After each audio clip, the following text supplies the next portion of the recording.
அவங்க கிட்ட மறைச்சு இவங்க கிட்ட, இவங்க கிட்ட மறைச்சு அவங்க கிட்டன்னு இழுத்துட்டு இருக்கிறதுக்கு இப்போ ஒரு தெளிவான முடிவு கிடைச்சிருக்குல்ல, அத நினைச்சு நிம்மதியா இரு.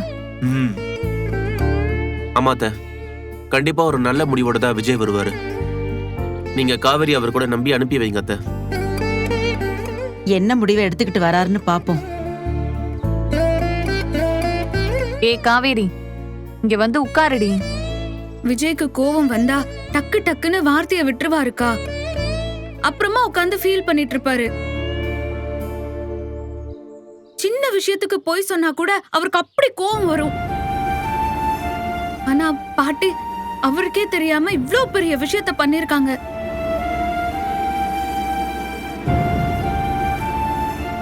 கோவத்துல அவரு தாத்தா பாட்டிய ஏதாவது மனசு நோகுற மாதிரி பேசிடுவாரோன்னு எனக்கு ரொம்ப பயமா இருக்குக்கா.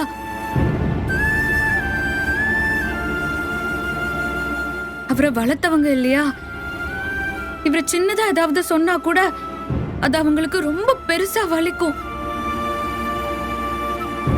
வளர்த்து விட்டதுக்கு நன்றி இல்லாம பண்ணிட்டாங்கிற மாதிரி ஒரு வார்த்தை அவங்க வாயில இருந்து வந்துட்டா விஜய் நொறுங்கி போயிடுவாருக்கா.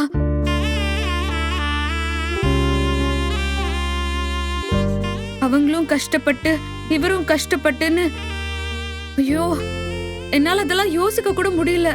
அந்த மாதிரி எல்லாம் விஜய் பேச மாட்டாருடி. இல்லக்கா, மனசால அவர் யாரையும் நோகடிக்க மாட்டாரு. ஆனா கோவத்துல அவருக்கு பட்டு பட்டுன்னு வார்த்தை வந்துரும்.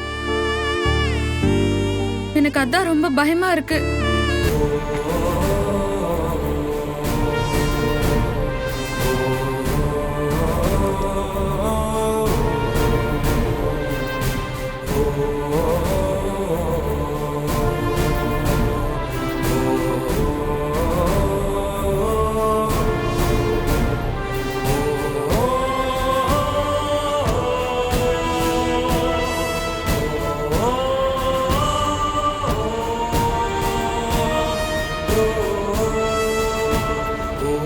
எங்க தாத்தா பாட்டி கிட்ட பிரச்சனை எதுவும் பண்ணிடலையே?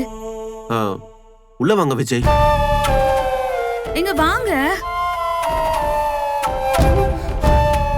என்ன ஆச்சுங்க? ஏன் இப்படியே நிக்கிறீங்க? பாட்டி ஏதாவது சொல்லிட்டாங்களா, இல்ல நீங்க ஏதாவது வார்த்தையை விட்டீங்களா? எங்க சொல்லுங்க.